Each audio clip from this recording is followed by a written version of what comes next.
Tatay, nanay, anak, kapatid, pamangkin. Lahat nasa politika, ganyan ang political dynasties. Mga pamilyang nagpapatuloy ang presensya at impluensya sa pamahalaan. Kung saan maraming miyembro nito ang sabay-sabay o sunod-sunod na humahawak o tumatakbo para sa posisyon sa gobyerno. Sa Pilipinas, ganito ang kalakaran. Mga sikat at makapangyarihang pamilya ang namumuno sa lokal hanggang pambansang pamahalaan.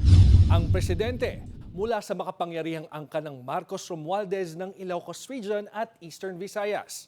10 sa kanyang mga kapamilya ang tumatakbo ngayong eleksyon. Ang vice-presidente, Davao Region naman ng Baluarte.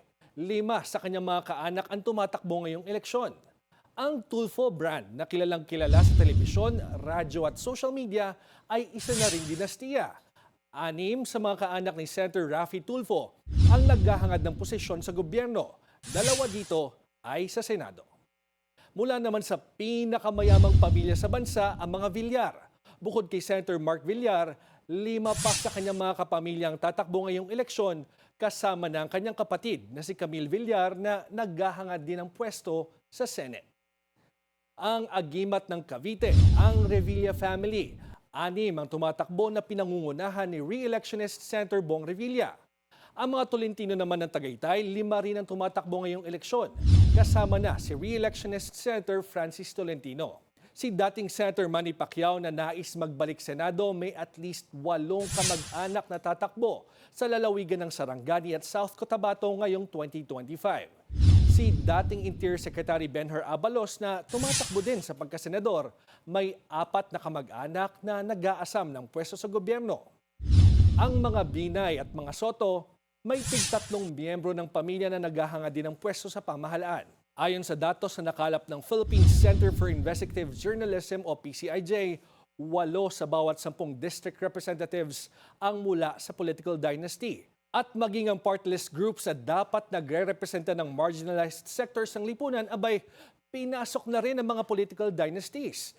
36 out of 54 party-list groups na nakaupo ngayon sa Kamara may koneksyon din sa political families ayon sa PCIJ. Political families have been there for the longest time. They're the richest in the region, in their locality. But that doesn't stop them from still being part of the political system. So it's not all about money. It's not all about the contracts or the commission that they get from the contracts. At the end of the day, it's all about power. It's all about being in control. And if you have family members in all positions in the government, then you have absolute power. Kaya one of the principles behind our 1987 Constitution and our local governance structure is to have a check and balance in the system. But if we have political dynasties occupying the different positions, occupying the top executive position, the top legislative position, then basically there's no check and balance in the system. Ang 1987 Philippine Constitution ay pinagbabawal ang political dynasties. Kaya lang, kinakailangan ng batas para maipatupad ito. Makailang beses nang may pagtatangkang magkaroon ng anti-political dynasty law pero kailanman hindi ito umusad sa Kamara at Senado. Sa pambansang saklaw, tanging sa sangguniang kabataan pa lamang may probisyon ng batas na ipinagbabawal ang pagtakbo ng individual na mula sa isang political dynasty. Sa Bangsamoro Region naman, kung saan namumutik-tik din ang political dynasty, nagpasa ang Parliament ng Bangsamoro Electoral Code na ipinagbabawal ang pagkakaroon ng nominees para sa regional parliamentary political parties na may kaugnayan sa ibang nominado up to second degree, kaduguman o naging kamag-anak dahil sa kasal.